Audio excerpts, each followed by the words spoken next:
And that is sports down, meaning we can get into our big interview at this moment. Remember, we're still receiving your questions and your comments. 22422 is the SMS line, and the hashtag is NEWSNIGHT. Now, county governors have been settling into their roles since they were sworn in on the 25th of August. But for some, they've been kicking up quite a storm in the process, and I'm sure you've been monitoring the updates, calling out ghost workers, ghost drivers. Some of them even asking for the license plates of certain county vehicles, and also late keepers are in trouble in some governments as well. A lot of interesting things happening, but is this the right way to go about it? And is devolution in general headed in the right direction? That's what we want to get into at this time. Joining us in studio, we have the former Nairobi Town Clerk, Philip Kisia. Welcome to the program. Thank you. Thank you for finding time for us. I think we last spoke during another gubernatorial discussion, the Nairobi debate, and good to see you again. Thank you. And we're here together with the pioneer governor of BROUGJHT, who's the pioneer chair of the Council of Governors as well, Honorable Isaac Ruto. Welcome to the program. Thank you very much. Karibu sana. And Honorable Ruto, I'll actually start with you on this one.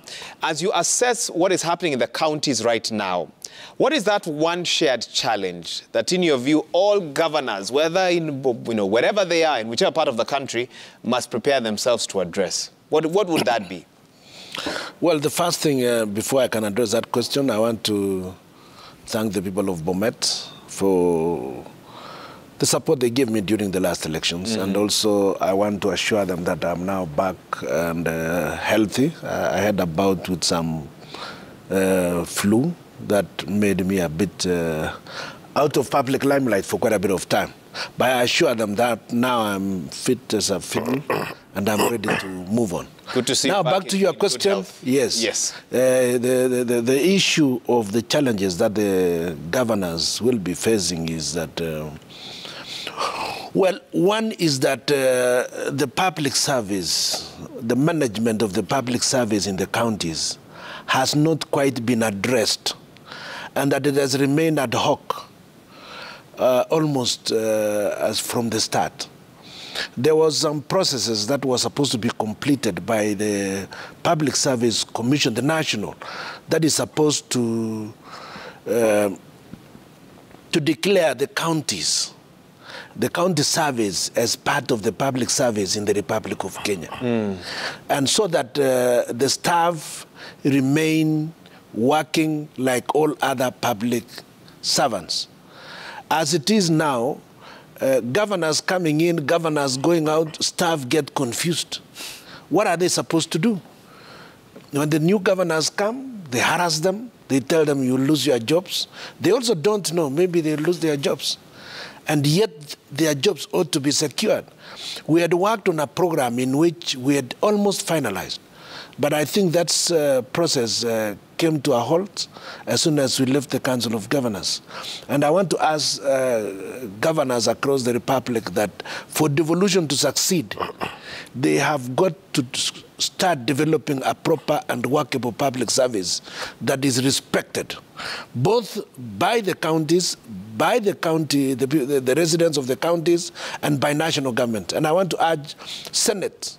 And I'm happy that the Speaker, once again, of the Senate is a former governor, and I think he needs to take the lead on this. And I want to challenge, I've had quite a bit of statements made by the new senators. I've had Mkio Mtata, I've had quite a number of others. They are saying the right things.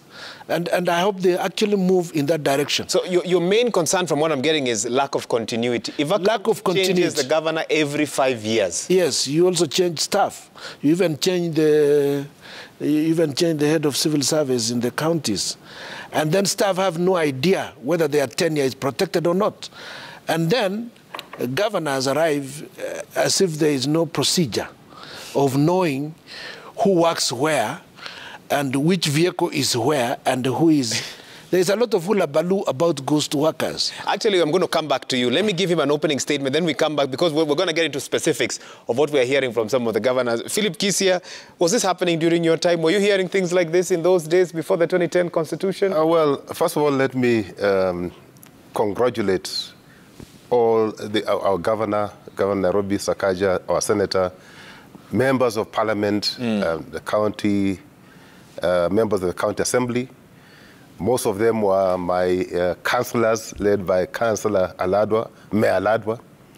So we are looking forward to you performing better than the previous county government, and of course better than the previous county assembly. So I wish them well. Now let me say that, like my brother said, His Excellency Isaac, I think the biggest challenge in my view that any administrator would face is having to deal with huge pending bills. Mm-hmm. Yes. Huge pending bills. Because when you have bills that are suffocating you, you are not able to move. You are not able to think. You don't even have time to implement what you had promised the electorate. So in my view, that is what confronts any governor who gets into office. And this cuts across, I think, the 47 counties, with an exception of a few, probably 2, 3, 4. Makueni, I think. Maybe Makueni. A few others, that yes. don't have pending bills. But the rest, yeah. the rest are literally in the red. Mm-hmm. So that is the first challenge that any government faces. But picking from where Isaac has said, I think when you ascend into office, you must try and understand how the office functions. I think trying to move with a lot of speed and with no direction cannot help you. You see, Isaac talked about the public service. You know, Kenya has remained very stable. Kenya has made tremendous progress because of a solid public service. You can see we've transitioned from how many governments now? This is the fifth. The fifth government, but we remain stable.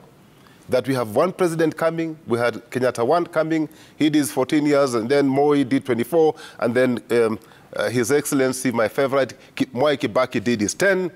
Now we had Kenyatta 2 doing his 10. Now we have William Ruto doing his first term.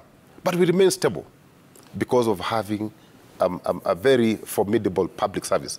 So I'd encourage the governors, and he was the chairman of the Council of Governors, to lay more emphasis on building structures within the public service. Because the law is there to guide governors on how to operate a county. The County Public Service Board is there and is protected in law. But where do we go wrong? Because we get in our cronies. People who retired 50 years ago, they are brought in to be chairmen. People have no clue on how public service delivers the services or on the functions of public service are brought in. So the governors bring in their cronies who have absolutely no idea on how public service should function. So even before we ask for many other things, can those who ascend into office understand how public service functions? Then follow it up with the right people. Talk to me a little bit about how public service functions from where you sit, because there are new governors today who get into office and immediately they can tell that something isn't right, either with their staffing, either with some of the resources the county claims it owns and so forth. Are you telling them to just wait, maintain status quo as they await the county board or the EACC or someone else to swing into action? That is not the point. There's, in management is a process. I mean, I'm assuming that probably by the time you came into office, probably have an idea of what has been happening. If there was a proper handover from the person who you are taking over from, then you're a good student, you can read very quickly through the notes, you can be briefed, and then you start rolling out your manifesto or what you intend to do.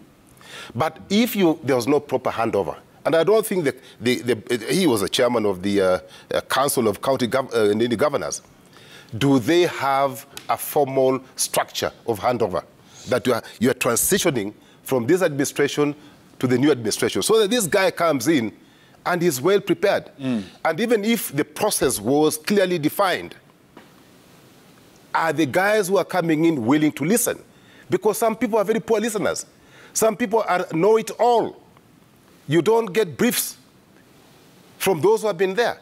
You want to start from zero. And this is what I call, you know, what I keep on talking about, zero approach mentality to management. You want to start from zero. Please, for heaven's sake, the county is in the third cycle. It has been existing. It may not have done very well, but on a scale of 10, even if you are 2, start from 2, not from 0. Not from 0. Yes. Governor, come in. Yes. And I know he posed a question, did the Council of Governors have a structure that mandated that some sort of formal transition must take place? But also, we can talk a little bit about some of the examples we have been seeing in the counties. What would your advice be for some of these new governors? This is what a few of them have. I could go through them, but let me give you a chance to respond, then I will. Yes, I think it's not just the Council of Governors that was putting in place the structures. In fact, it is the law has also put in structures. For example, the CECs are supposed to stay on until the new CECs are sworn in. The head of civil service cannot just be wished away. The staff that were recruited within the various sectors within the county were actually even trained under the tutelage of the Transition Authority, the CIC, and several others. We took these people through a lot of trainings, and then all of a sudden they are rubbished. And then another issue is governors, a lot of them come in, and they have not even read the reports, the handing over reports.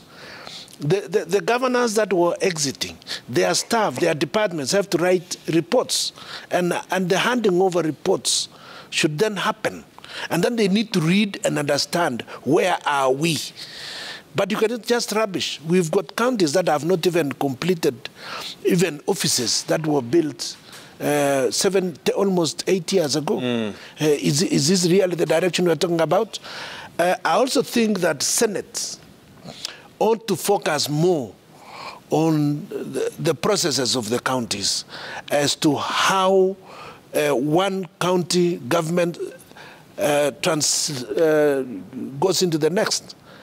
How do they hand over, and how are the assets protected? But you see, if every time one comes, you chase away everybody, probably in procurement, probably in stores, probably no auditors, they are sent out, the finance department, then you have no records. Because institutional memory is also another part of management of counties or government. And if you take an example of the transition from Kenyatta, the first, all the way up to now, the head of civil service, usually, you find him continuing for quite a bit of time into the next government. The permanent secretaries continue until some part of that government. The only people that you ought to arrive with are about 6. The advisor, the political advisor, economic advisor, your PA, your chief of staff. That's okay. That is agreed on. About 6 of them, maybe your legal officer. That's all. But a lot of these other governors arrive with a coterie of their supporters. Some of them have absolutely no idea what an office does. But they come and tell staff, get lost, now your governor is gone. Now, you find a new person arriving and wants to instruct the CEC, not even the CEC, the CEO in charge of health, or the CEO in charge of cooperatives, telling them what they should be doing and that they should get out of the office because they don't seem to know what they are up to. You know, this is not professional at all.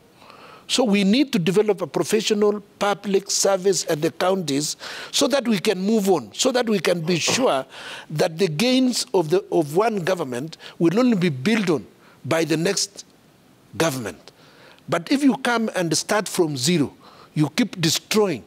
Do you agree with governors who, within their first month, have flagged ghost workers and asked them to take notice that they are going to be sent home, who have sent staff on compulsory leave, some for 45 days, others for 8 days? That is absolute. Who are calling for a physical count of county resources, vehicles, hospital equipment and so forth. Do you agree with those measures? That should be part of the handing over reports, and there is no hula baloo about it, because every department hands over the property that they have in a civilized manner. If you don't trust what you're being told, what do you do then? It's not a question of trust. You don't need, either you have this iPad or it isn't there. There is an inventory of government property. And that inventory can only be handed over, and then thereafter there is internal audit. You don't just wake up and say these are ghost workers, and you are telling ghost workers to go away. So do they exist in the first place? But I am also aware that there may be people appearing in the payroll and do not actually exist. And we've had it from not just one governor, several. Yes. So I'm sure there must be some. They do not exist. Yeah? So if somebody is in the payroll, there is a simple thing that you do. Get the internal audit and somebody competent in HR to deal with that situation and provide a proper list. And then the law should follow thereafter, because it is theft. It is theft. If you are not working, how on earth are you earning government salary? This type of thing is not new in the counties. It was also present in the national public service system. You need to relook at the payroll every other time. In fact, almost every month, because they are crafty people who may want to input some stuff. Tell me in 1 minute, where does that money go to, the ghost workers' money? The ghost workers, these ghost workers are basically maybe supporters of Hoiga, who are... I hope you're using me as an example. As an example. Purely. No, I've heard, rumor has it that you may want to be a governor one of these days. And that there is a possibility you may go with a number of staff from this institution, that is, put them in a payroll. There's no truth to that at all, but I think... Okay, it's conjecture. Yes. Now, what I'm basically saying is some people may want to support certain persons who kept supporting them. That is illegal. Let me make it clear that it is illegal. Okay. And that the law should actually deal with that situation. And there is absolutely nothing wrong in doing head count. But it cannot be the first thing you do. You first operate on a positive note that I have arrived, gentlemen, we want to help progress on the delivery of service that has been going on, that has been ongoing. Now, as you move on, then you now look at these things. Institute, I want to hear whether he agrees. You don't arrive with a hula baloo, a lot of chaos, and then start running away, or they get, others even get heart attacks because they think they are being called ghost workers. How can I call you a ghost? Okay, you made your point. Philip Kisian. Now, do you agree with some of those points? To some extent. Okay. But let me say this. You know, when you get into an institution, and the first assumption you make is that everything has been going on wrong, then you have a problem. Either you are too smart, that you've been able to go through the handover reports, that you've received briefings, and you're now ready to take action. Or you are extremely a juakali operator. Yes. But I think the latter is more often, more oftenly extremely done. juakali. So, in my view, you know, this issue of ghost workers is actually a drop in the ocean. Yeah. When you look at the leakages in the county, it's a drop in the ocean.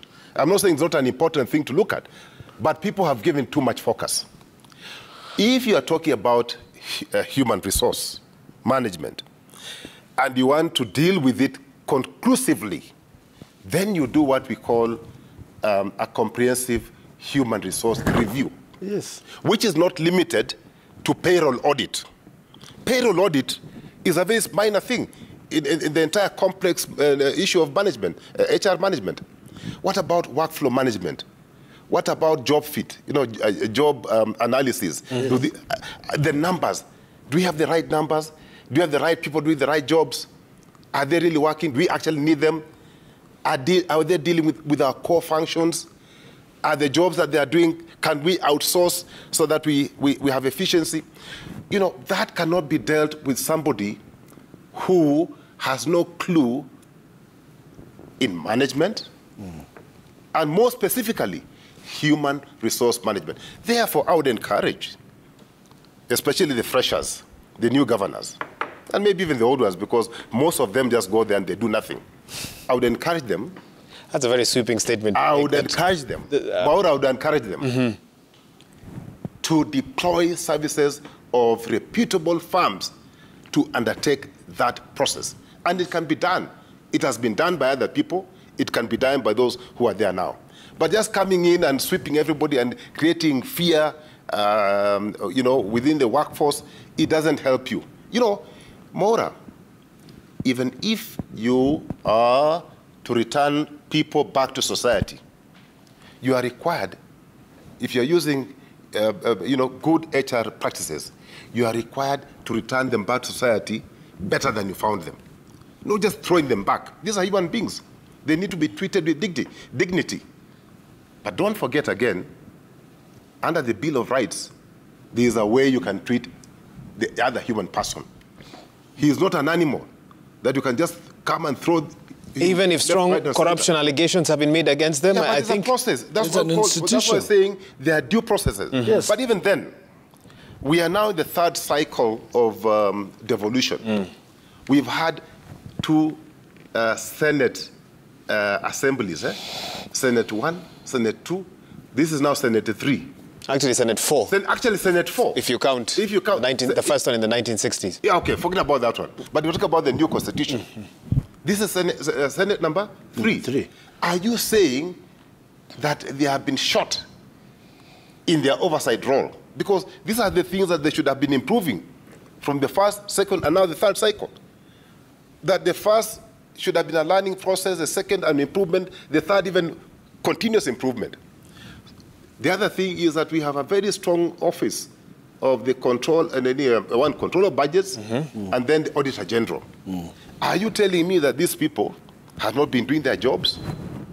That you can just come there, riding a horse, get into an institution and start firing shots to people? I think I would encourage them to do what they're doing. It is good to create some shock within a system, but do it with some decorum and civility. Do we now find ourselves in a situation, and surveys have shown that a lot of counties are spending a significant proportion of their budget on recurrent expenditure, specifically the wage bill? Governors looking for money more often than not to pay staff than to roll out development projects. Does that concern you as another challenge? It does concern me. It did concern me when I was running the city with a paltry 2.9 billion shillings transfer from the national government. I was raising 5-6 times more than I was getting from the national government. But you see, how do you deal? There's the issue of law. I think when the budgeting process, if I'm not wrong, a governor will correct me, that the law provides for how much you can spend on what they call personnel or human resource, salaries, okay? There is how much you can spend on operations. There is how much you can spend on capex. There is how much you can spend on, debts, okay? Because some of these debts are historical, so you need to provide for them. So the law is very clear. But I can tell you, Maura, without fear of any contradiction, that when most of these governors come in, the first thing that gets into their mind is, how can I get into some discretionary expenditure? Expenditure that was not budgeted for. Expenditure that is not captured in the procurement plan. There's no budget. You just start spending money, as if you're spending your family money. You forget that you're spending public resources. So that is the first challenge. So forget about even these ghost workers that people can talk about. You get in, you're creating fires all over so that people can run away from you. And in the process, you sneak in 1 or 2 of your agendas, right? So if you were to do things correctly, get professionals to work for you. Okay. Okay? It is as simple as that. It's simple. Don't try and do it yourself, because you'll face litigation. These people will take you to court, because most likely they have been rightfully and they're gainfully being employed, and you think you can just get rid of them one fine morning.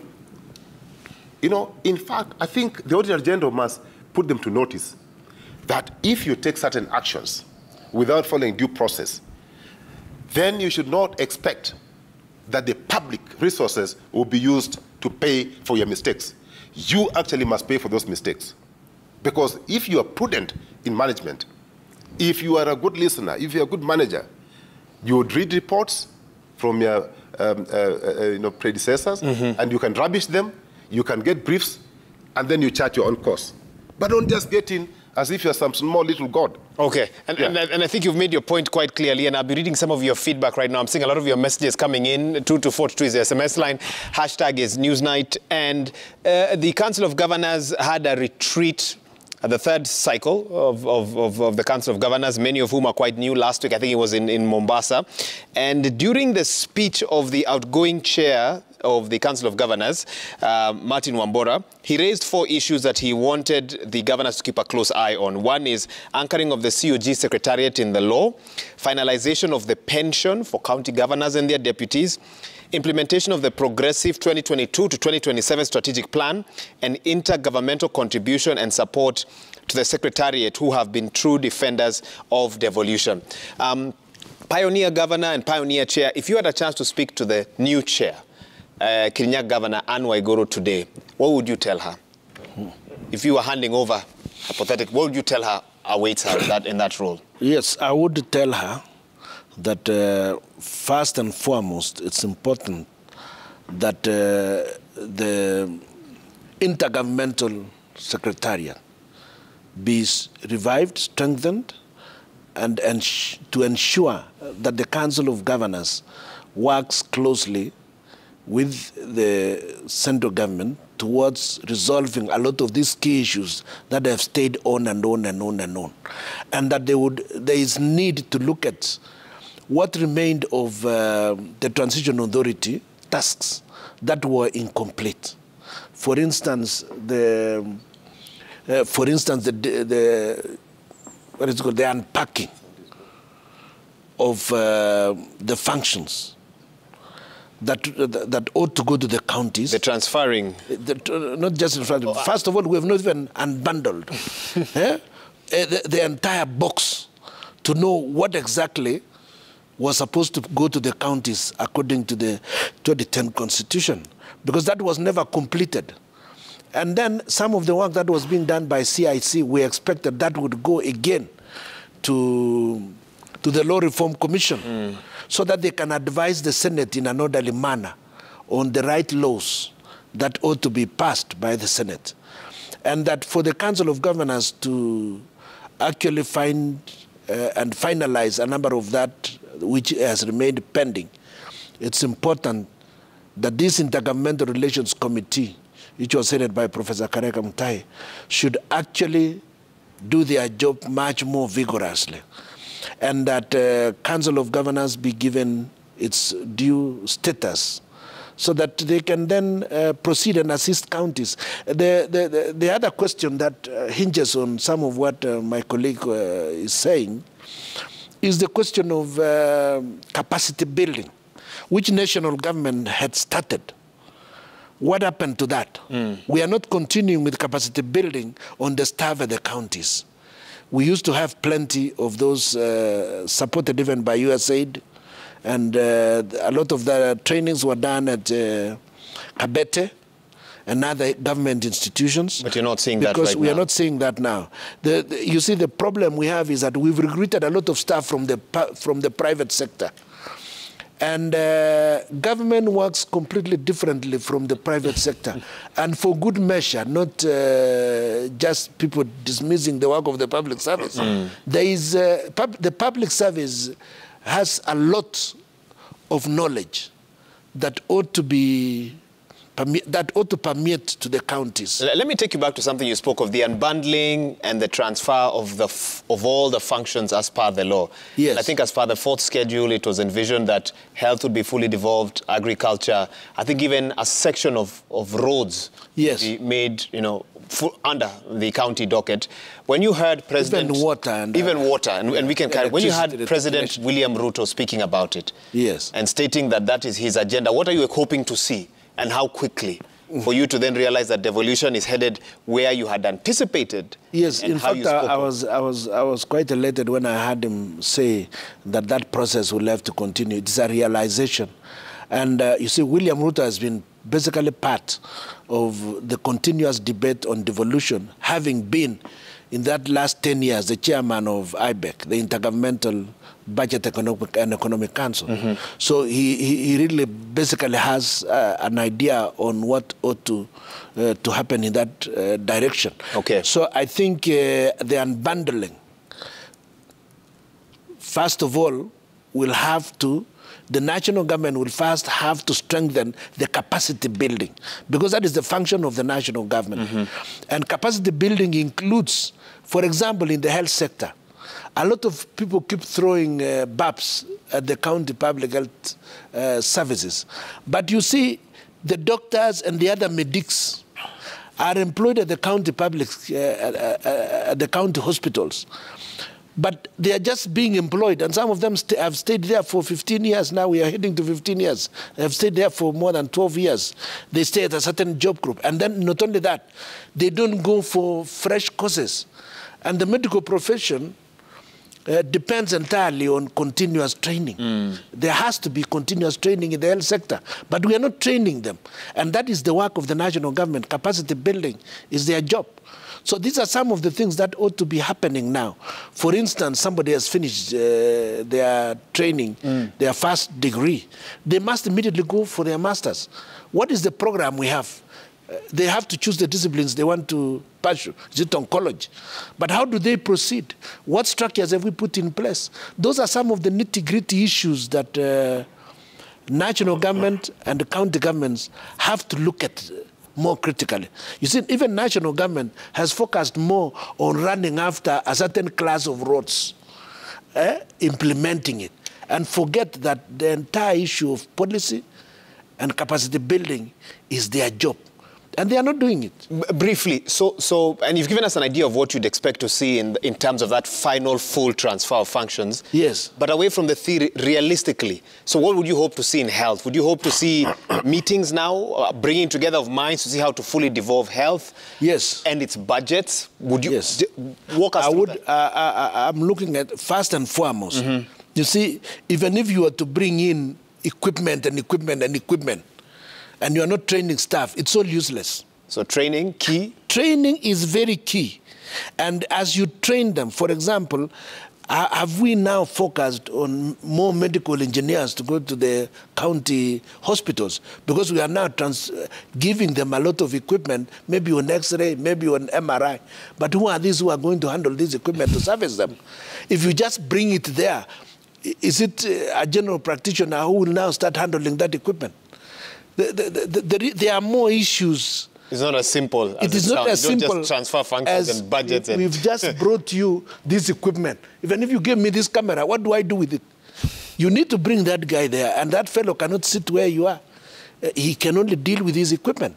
So what we are saying is we've got to revisit where we left on capacity building, on policy. National government should be basically busy with policy. And policy, the county governments are actually bound to obey national government policy because it is in the Constitution. If you don't, then what you are doing then is illegal. They should be churning out policies. And the policies demand the principles of governance in Article 10, that there is adequate public participation and stakeholder consultation. And that process can only be managed by the national government, so that everybody then gets to understand the direction we are all going as a country on devolution. Right now, devolution is about electing a governor, about making noise about some roads and some little things. These are very mundane issues. There was a bigger vision. Let me allow Philip Kisia to come in, and I know you have something you probably want to say in regards to what Honorable Ruto has said. You had shared concerns about the transfer of functions from NMS back to the county government of Nairobi. Are you happy with what you're seeing now, or do you still hold those same concerns? When was that, Waiga? Are you happy with what you're seeing so far? Let me say this. Yes. You know, as lawyers have said, I have nothing to add on what you said. But for me, really, I am a believer in devolution. I am a defender of the devolution because we've made some milestone. Yeah? In whatever the measure you want to look at it. right? Of course, there are some counties which have done much better than others. They should be used as a benchmark, right? There's no need even going to Rwanda to benchmark when we can benchmark against what we have locally here. Yeah. But I think what we need is an honest review, now that we're in the third cycle of devolution, that these are the functions that were devolved, and these are the success stories that we have. These are the gaps that have been identified, and what capacity building do we need to ensure that those gaps are filled? What functions have not been devolved, and why have they not been devolved? And what do we need to do to devolve those functions so that devolution can be devolved as envisaged in our Constitution and as Kenyans wanted? But let me say this. You asked me a question, Waiga. I remember very well, and I'm on record saying, that we made mistakes. When we got into the second cycle of devolution, the previous administration had their own choices for the persons they thought can manage the county, and they were propelled into office. And they knew very well that these people had lacked capacity. And I'm on record saying that these people didn't have capacity to run a capital county. That, as it may be, it happened. We lived with this for some time. The same people who propelled those characters into office withdrew them and brought another, team called NMS. People ask me, has NMS delivered? And I said, I don't know. And I'm being honest. Because I have never been shown, okay, a list of things that they were expected to deliver so that I can mark the scorecard. I don't know. I'm not privy to that. I don't know whether they're privy to it as media. Okay? So you cannot really say that they have done well or they've done poorly. What we've seen are areas they prioritized. No. But I get what you need a document. Maura, you need to be given a document. So they'll say, okay, fine. This is what they're coming to do. By when, and how much on a piece of paper. So that when you're asked to mark, you can mark fairly. But now, if I have to mark the exam, I'll say, okay, fine. They probably have done better than the former administration, from what we can see, but that is not a detailed performance review. So we need to learn, and I'm hoping that what the new administration led by His Excellency William Ruto will do is to get back where Mwai Kibaki had started, laying emphasis on performance management so that we become a result-oriented society. So that, we don't just expect anything. So that when you are given something, we appreciate. We need to be given what we've agreed will be delivered. Okay. Anything short of that must be put to question, right? So am I happy that the functions have returned? There's nothing to be happy about because that was the law. NMS was to be there for only 2 years. I was not expecting them to, there were people who were speculating saying that, they should be given more time. More time to do what? In fact, when the functions were being transferred, it was so rushed through that even public participation was not really thorough. Okay. I'm hoping that this will never happen again in future.